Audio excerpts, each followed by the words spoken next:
And I got down, and Jimmy stands there, Dad, that's all? He's ready to go home.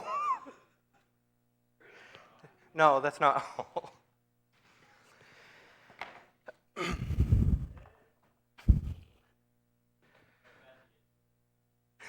Apparently, Jimmy's trying to get it as short as possible. So, I told Dan, this could be a really short message, or it could be a really long message. We've got about 2 chapters that we're going to kind of delve into along with some other scriptures. So it depends on how much I stutter through the verses. But Brother Earl, will you open us in prayer? And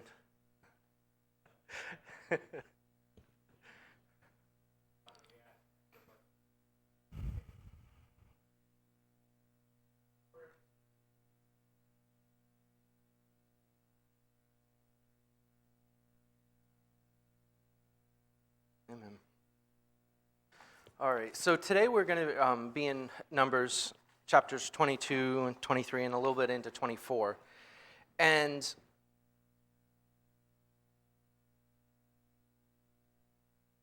when I first started writing the message, I thought that the title was going to be, Do We Tempt God?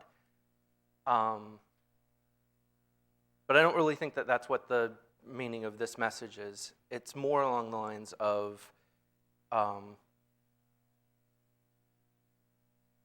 how many times do we ask God when we know the answer? So let's start back on Numbers 22, and I'm going to read. I'm going to start in verse 1, and I'm going to read through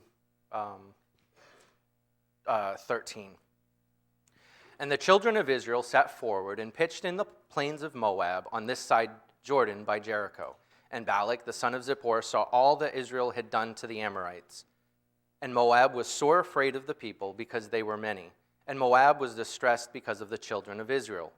And Moab said unto the elders of Midian, Now shall this company lick up all that are round about us, as the ox licketh up the grass of the field? And Balik, the son of Zippor, was king of the Moabites at that time. He sent messengers, therefore, unto Balaam, the son of Beor, to Pethor, which is by the river of the land of the children of his people, to call him, saying, Behold, there is a people come out from Egypt. Behold, they cover the face of the earth, and they abide over against me. Come now, therefore, I pray thee, curse me this people, for they are too mighty for me. Peradventure I shall prevail, that we may smite them, and that I may drive them out of the land.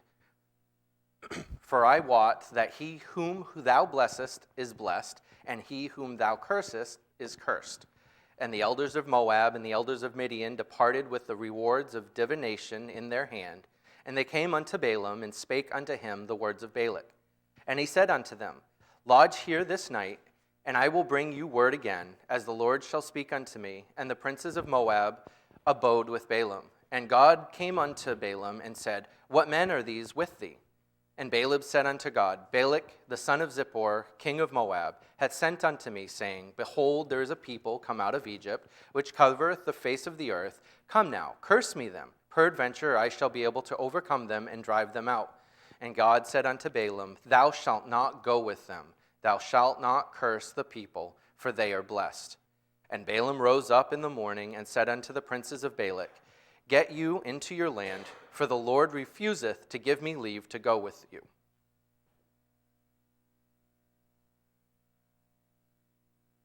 So the children of Israel are all camped out and gathered together, and the people of Moab are scared of this people because they could wipe them out easy. And they go to this prophet, who is a prophet of God, but he's not the prophet of God in the sense that you think that he is this good person. He likes to get his hands a little greased. He wants money. It's something has to be in it for him. And so while his reaction and his answer, I need to speak with my Lord to be able to find out whether or not I can go with you and do the things that you're asking. I need to speak with my Lord. it's not as holy as what it sounds right there. He was waiting to see what else he could get from it. And he did seek God and get God's answer, and God said, no, I don't want you to do this. I've blessed the people of Israel, and you are not to try to go curse these people because they are blessed. And no one can curse that which I have blessed. So he got up and told the princes of Moab that were sent to him from Balik and said, I can't go. The Lord my God said, I can't go.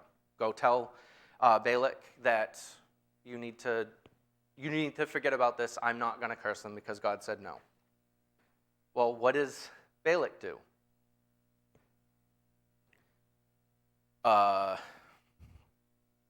He sends the princes back.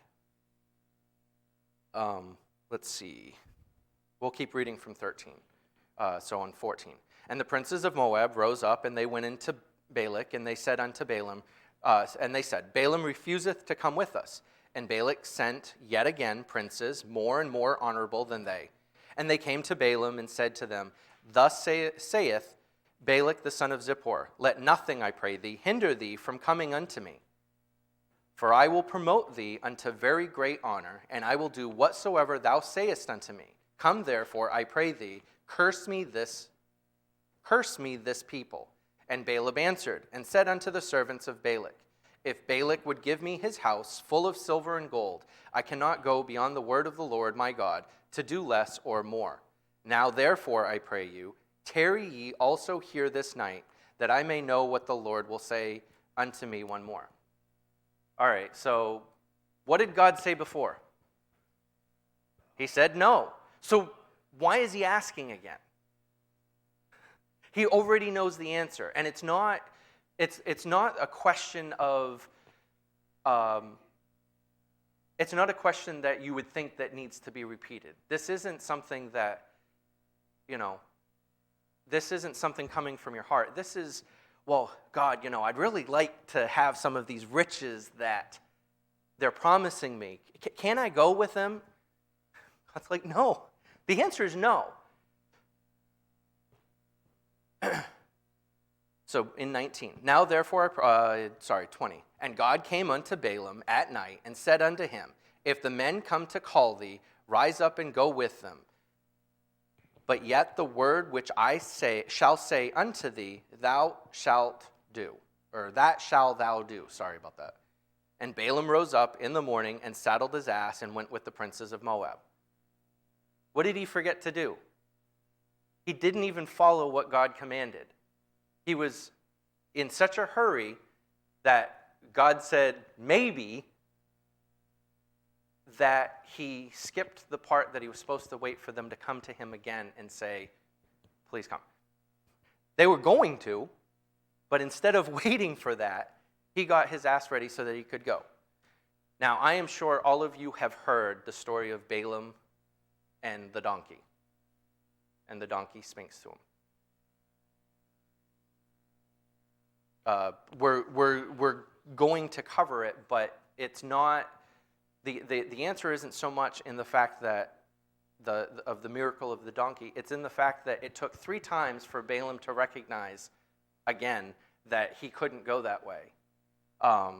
And then once the Lord opened up his eyes to be able to, he wasn't astonished that there was a donkey talking to him. That's not what astonished him. It was once the angel of the Lord appeared to him and spoke to him, that's when he was astonished. And the angel of the Lord actually had to tell him, that donkey saved your life. If that donkey hadn't stopped and kept you from going, you would be dead before me right now. So we'll start at 23. And the ass saw the angel of the Lord standing in the way, and his sword drawn in his hand, and the ass turned aside out of the way, and went into the field, and Balaam smote the ass to return her into the way. But the angel of the Lord stood in a path of the vineyards, a wall being on this side, and a wall on that side. And when the ass saw the angel of the Lord, she thrust herself unto the wall, and crushed Balaam's foot against the wall, and he smote her again. And the angel of the Lord went further, and stood in a narrow place, where there was no way to turn either to the right hand or to the left. And when the ass saw the angel of the Lord, she fell down under Balaam, and Balaam's anger was kindled, and he smote the ass with a staff. And the Lord opened the mouth of the ass, and she said unto Balaam, What have I done unto thee, that thou hast smitten me these 3 times? And Balaam said unto the ass, Because thou hast mocked me, I would there were a sword in mine hand, for now I would kill thee. And the ass said unto Balaam, Am not I thine ass, upon which thou hast ridden ever since I was thine unto this day? Was I ever wont to do so unto thee? And he said, Nay. Then the Lord opened the eyes of Balaam, and he saw the angel of the Lord standing in the way, and his sword drawn in his hand, and he bowed down his head, and he fell flat on his face. And the angel of the Lord said unto him, Wherefore hast thou smitten thine ass these 3 times? Behold, I went out to withstand thee, because thy way is perverse before me. And the ass saw me, and turned from me these 3 times. Unless she had turned from me, surely now also I had slain thee, and saved her alive. And this is the important part, okay? So it took all of that for Balaam to realize that I screwed up. I shouldn't have been doing this. And that's when he repented. And Balaam said unto the angel of the Lord, I have sinned, for I knew not that thou stoodest in the way against me. Now therefore, if it displease thee, I will get me back again. And the angel of the Lord said unto Balaam, Go with the men, but only the word that I shall speak unto thee, that thou shalt speak. So Balaam went with the princes of Balik. So God had already told Balaam, no, I don't want you to go and talk to Balik. The answer is no, I'm not going to curse. There's no reason for this meeting to take place. There's no benefit to it. Balaam let them think that there might be, and he gave the answer right the first time. He gave the answer right the second time. But he kept inquiring of the Lord, knowing what the answer was, knowing that the answer was a flat-out no and there was no reason for it. He came back. They came back the 3rd time, and he goes out with them, and it takes 3 times for him to get the message that he needs to stop for a second. And God uses the angel to sit there and remind him, look, all right, you're heading with them, you're going to go this way. I don't want any word coming out of your mouth except that which I give you to speak. The reason why he did that is to make sure, because he's going to meet Balik, and Balik is going to be willing to give him all this money if he's willing to try to curse the land of Egypt, or the land of Israel. I'm sorry. And he needed that reminding to be able to do it, even though he's this prophet of God. I have a rule with my kids, and they'd probably tell you. My kids are supposed to ask me a question once. It's not that they can't repeat the question later, but typically I get, can I do this? Can I do this? Can I do this? Can I do this? No, you need to wait for my answer. And sometimes the answer isn't forthcoming. God does the same thing with us.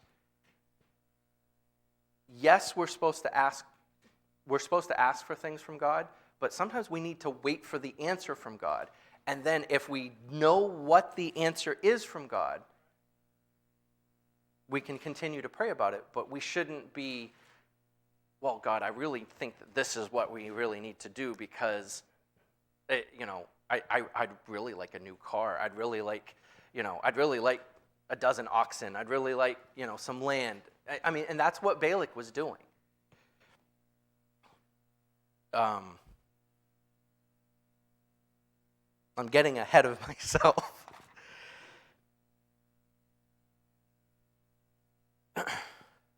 Actually, let's go ahead and. So I'll let us get ahead for a second. So God tells us in Thessalonians 5:17, we should be continuously praying. Let's turn to Luke 11, and we'll look at verses 5 through 10.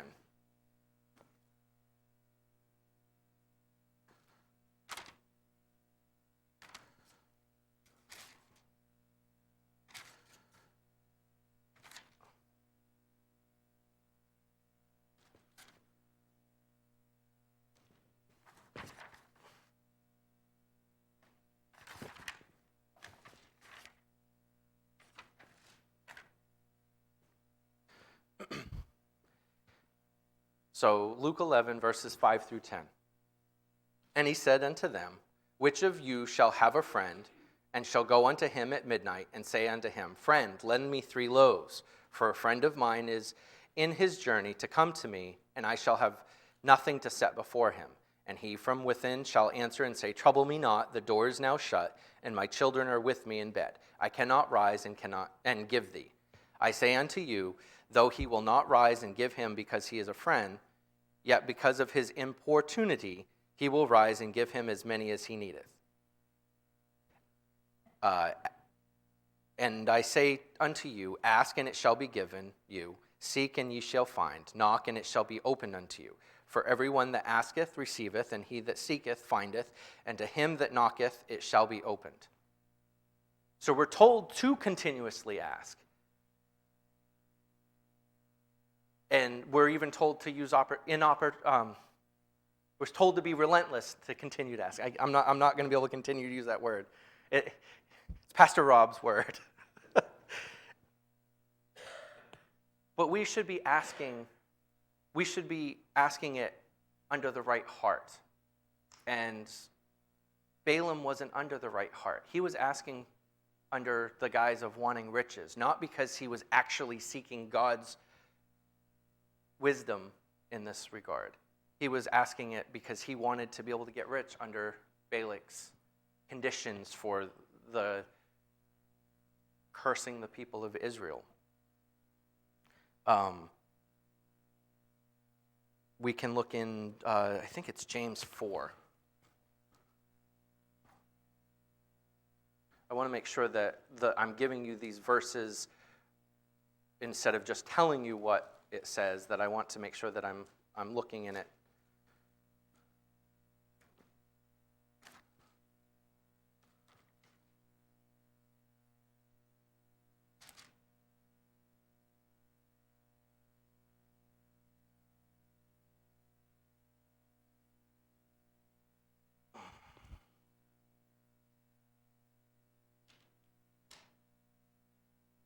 So I have James 4, 1 through 10.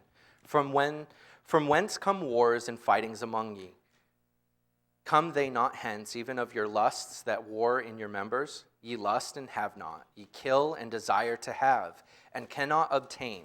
Ye fight and war, yet ye have not, because ye ask not.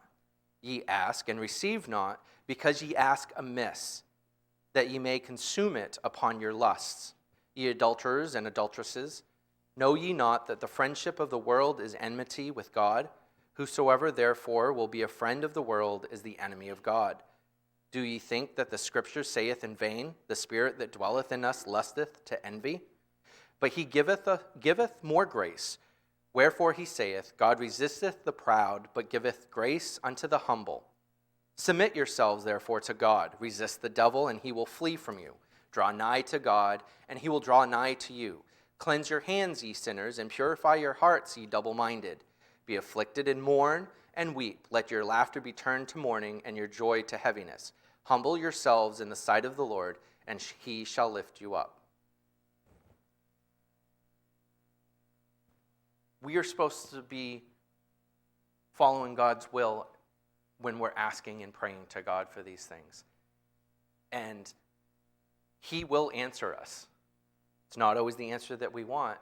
And we're still allowed to continue to ask for those things. But you always want to make sure that you check your heart when you're praying and asking for things. Because are you asking it because it's for you? Or are you asking it because this is something in God's will? Going back to Numbers.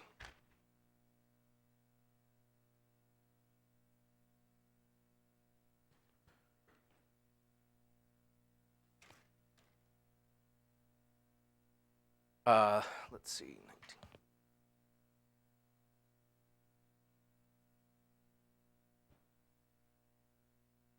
19. In chapter 23, Balaam meets with Balik, and Balik says, why didn't you come and meet me?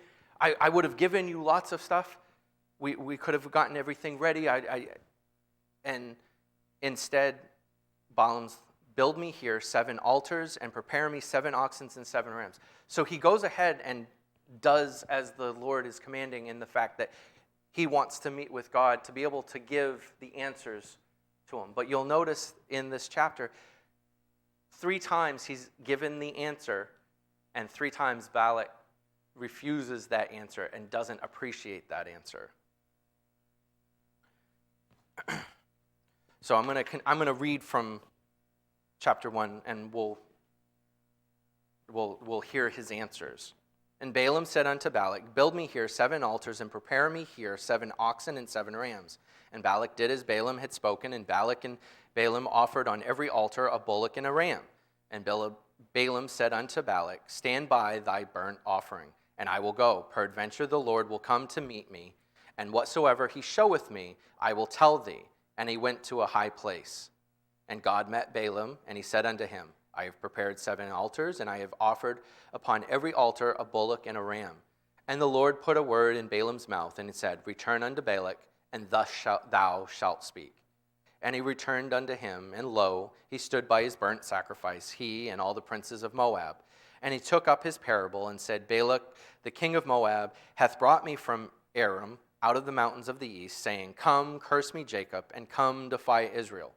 How shall I curse whom God hath not cursed? Or how shall I defy whom the Lord hath not defied? For from the top of the rocks I see him, and from the hills I behold him. Lo, the people shall dwell alone, and shall not be reckoned among the nations. Who can count the dust of Jacob, and the number of the 4th part of Israel? Let me die the death of the righteous, and let my last end be like this. And Balak said unto Balaam, what hast thou done unto me? I took thee to curse mine enemies, and behold, thou hast blessed them altogether. And he answered and said, must I not take heed to speak that which the Lord hath put in my mouth? That situation, that exact same situation, happened 3 times. He knew the answer when Balaam was sitting at home. Didn't need to do any of that. He knew the answer sitting at home. But 3 times sent princes to come take him out from his home, to bring him all the way here, to do nothing but hear the same exact message of, I cannot curse these people. These people are blessed by God, and God will not curse those that he has blessed.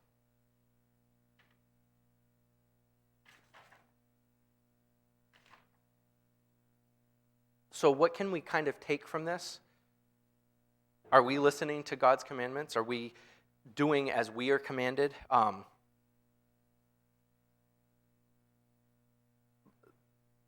If we love him, we're to follow his commandments.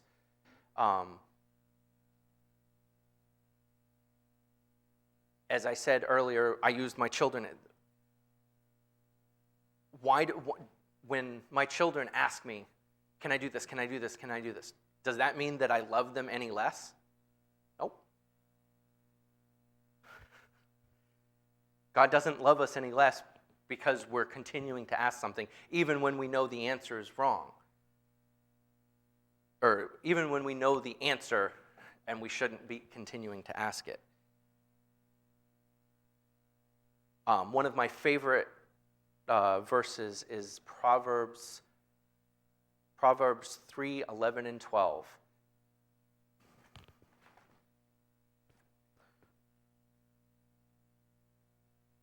I'm going to look it up so that I don't misquote it, because I will. My son, despise not the chastening of the Lord, neither be weary of his correction. For whom the Lord loveth, he correcteth, even as a father the son in whom he delighteth.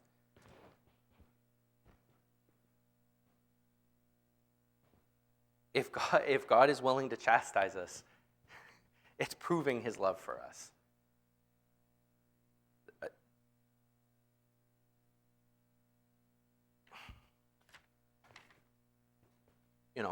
Why is it that I have the rule in my household for my kids to wait and ask me the question once? Because my children will ask you.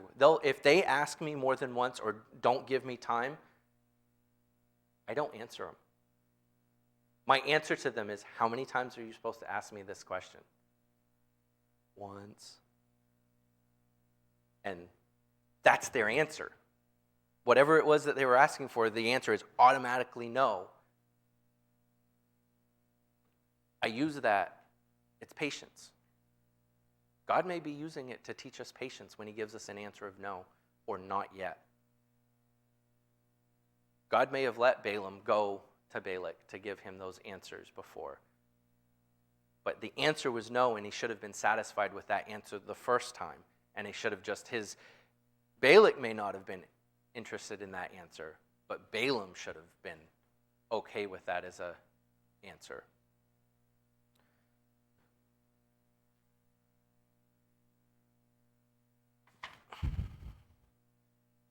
I guess the last thing that I want to leave us with is in Galatians chapter 5, verses 16 and 17.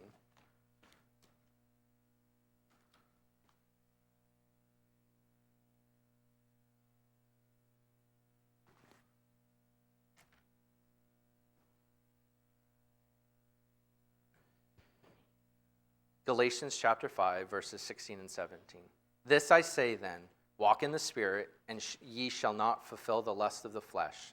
For the flesh lusteth against the Spirit, and the Spirit against the flesh, and these are contrary to the one to the other, so that ye cannot do the things that ye would. If we walk in the Spirit, we're going to ask for the things of the Spirit, and we're going to ask for the things that run that God would want to see happen in our lives and happen to us, for us, and with us. If we're asking of the flesh, he's going to say no a lot more than he says yes. Let's pray. Lord, thank you for this day. Thank you for just the opportunity to share your word with us, and just thank you for the opportunity that we have to be able to pray to you and be able to ask questions of you and ask things from you, even if the answer is no, even if the answer is not yet. Please continue to be with us, be with those that are sick, and be with our pastor's wife as she continues to get better. Thank you for everything that you do for us, and in your name I pray. Amen.